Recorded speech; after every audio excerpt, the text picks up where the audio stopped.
Hello and welcome to Conversations with Mia. My guest today is Geoff Laughton. I've known Geoff for many, many years, and he's been a wonderful guest and friend and colleague, and also he's in the Love Revolution book. So I'm very, very fond of Geoff. And today we're going to speak about the physical, emotional, mental, and spiritual aspects that we may be needing support on during this time, during the quarantine time. So welcome, Geoff. It's so good to have you.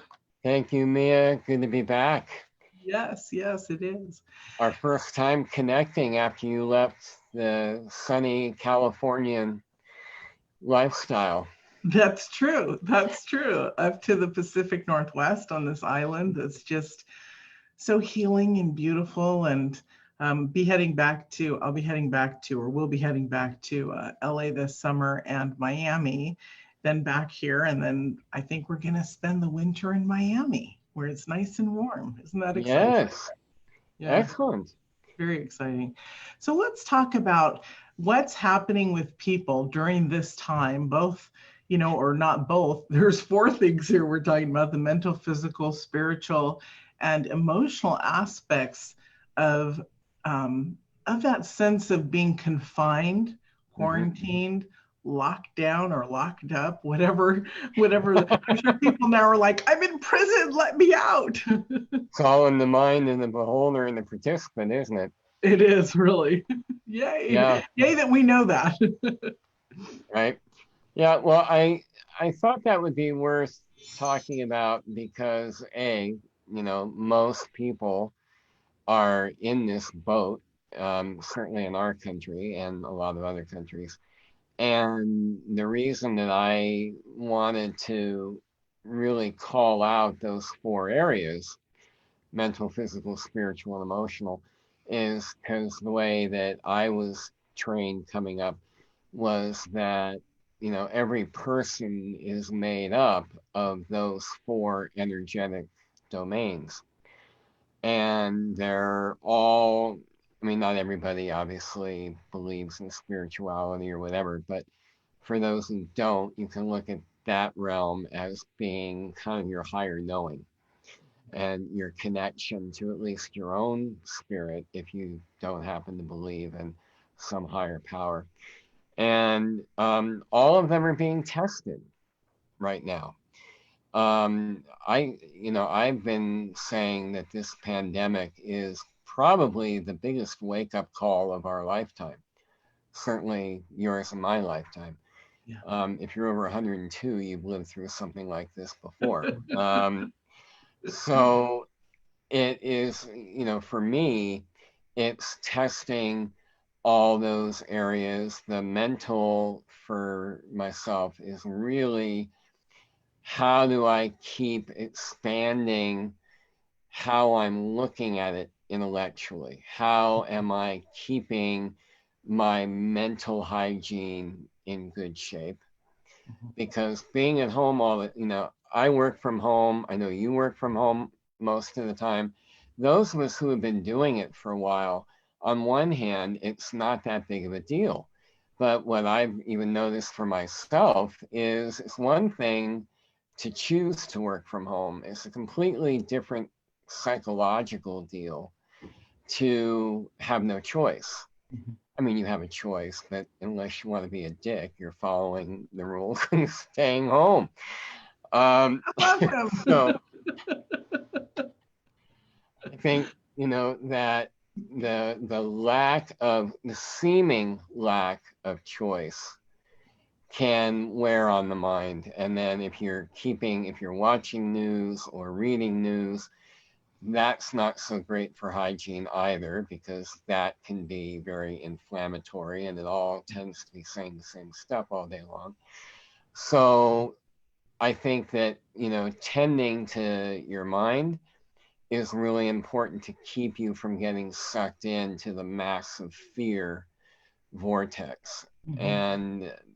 And by the same token, I'm also mindful of people who have lost their jobs or are furloughed right now, aren't working, and are really suffering. And Yeah. I'd say not to be remotely unsympathetic. If anything, if you're in that boat, it's even more critical that you're working on keeping your mind from going down the survival aspect that on one hand people are in, but on another level, even in the worst of circumstances, we have through our mind the ability to choose how we're going to relate to it and respond to it. So that's the thing I think about. Mental, physical. It could be really easy if you're Netflix binging all the time to let your body go. And I just want to say that I You know let your mind and everything else go too, right? right. And you know, the physical, I've had a couple days where I haven't worked out during this pandemic.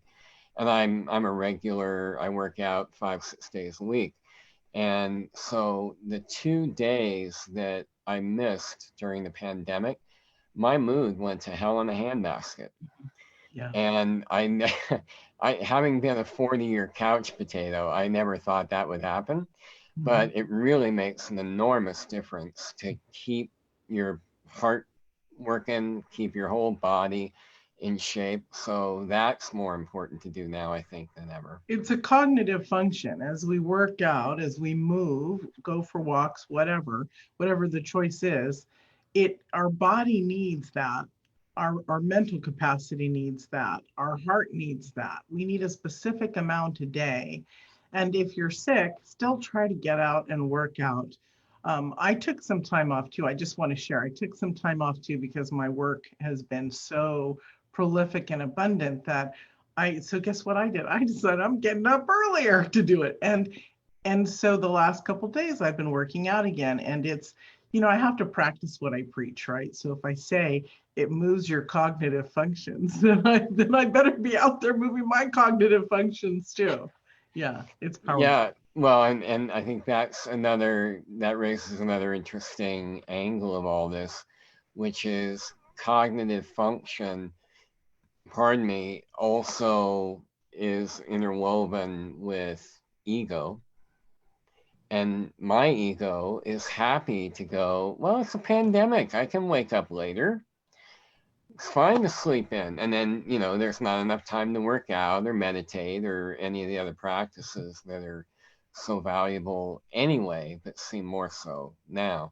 So you also have to keep your mind on what you're thinking and where you're rationalizing something that in your heart of hearts, is not good for you. We can be such saboteurs, can't we, with ourself until we're out of that space. And I had the worst saboteur. It almost killed me, telling me, no, no, no, you don't have to get out of when I was in the wheelchair. You don't have to, rise above and this and that. And when I did look at that, 12, 13 years ago and shift into another life, it's the greatest gift of all. And I think I'm hard-nosed about my routine because I will never let that saboteur come back and try to sneak back in. Right. And I think that's what we need to do. You said you were a former couch potato, so you totally understand that element that says, we can just lay here and watch TV, or we can do this, when really isn't it, that's the sabotaging if we allow ourselves to go backwards rather than forwards, because it doesn't really produce anything that's supportive, right, in our day, in our life. Yeah, not really. I mean, that mine had no problem telling me for decades, it's not really a problem that you're not exercising. And at one point I was up to about 280 pounds. And it could also tell me, all right, so you're a diabetic. You're going to be the one that doesn't die because you keep eating all the sugar. There's that saboteur, yes. Oh my God. It's just unbelievable. There's that one we know. Yeah. So listen, can we just talk a little bit about that for people? Because people question, or they'll write me and they'll say, can we hear more about the saboteur? Because really, I hear this voice in my head that says certain things and I don't understand it. And so can we talk about that? That's the aspect that really stops us, that cuts off our legs at, right below the knees. Well, I'm certainly happy to offer my take on how I relate to that and work with it, because we do all have it. Mhm. And I just find that for me, I look at that saboteur part, and there actually is more than one. It can be numerous parts of our ego structure, and all of it originates from childhood, all of it. Mhm. And it gets fed by, the way to look at it is really it's um, the main part of us whose sole job is allegedly to keep us safe. Because when we were kids, we needed that. All of us have our wounding from our growing up years. Nobody I know doesn't. And if they say they do, they're full of shit. Mhm. So you've got all of those stories and beliefs and patterns and attitudes that have come from all of those experiences back then, which science says is running in the background 95% of the time. We're operating from that saboteur world. I mean, maybe you could say the saboteur is the enforcer Mhm. for that world, that alternate reality that still lives in our subconscious, that hasn't gotten the memo that it's 2020, not back then. So Right. it wants to keep us in that familiar, safe way of operating. And its biggest fear is that we won't need it, Mhm. that if we outgrow it, if we retire it or kill it. Which we don't need it. You're right. Make that clear. But here's one place I would say it can come in handy, not from the saboteur way of operating, but what I've learned with some of mine is that I've been able to give them different job descriptions, and they're able to actually be allies. They can be, if you take all of the energy that goes into how a saboteur convinces us, for example, to, go ahead and have that fifth box of bonbons in a night. All of that determination and all of that focus that aspect of our consciousness puts into operating, if you reapply that to actually how do you bring yourself out into more of your fullness, and how do you bring more of your essence out? So it's really, for me, it's about turning it around and retraining it. Mhm. And Mhm. to do that, you have to, number one, you have to know when that's in the house.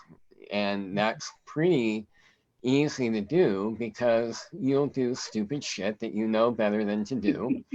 And it doesn't seem like it fits with any given context. Mhm. You also can recognize it when you get immediately reactive.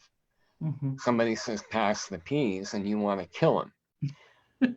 Something's not quite right there.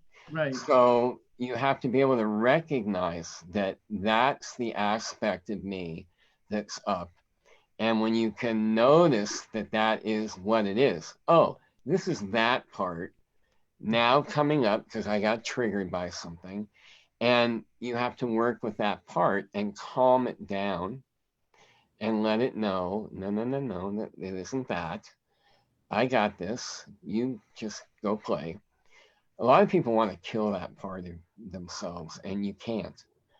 You can retrain it. You can get it to where it comes up every now and then Mhm. instead of 100 times a day. Right. But it is a part of us. And why would you wouldn't cut your arm off voluntarily. So why would you cut that part out? It just needs to be grown up. Mhm. It needs to be elevated, or like you said, grown up, matured. I have a question for you. It just hit me, and you know me, I love to I love to sway conversations all over. Yeah. Do you So I recently realized where my saboteur took over and how old I was and the reason why and all that. Mhm. We do this investigative work on ourselves, right? All right.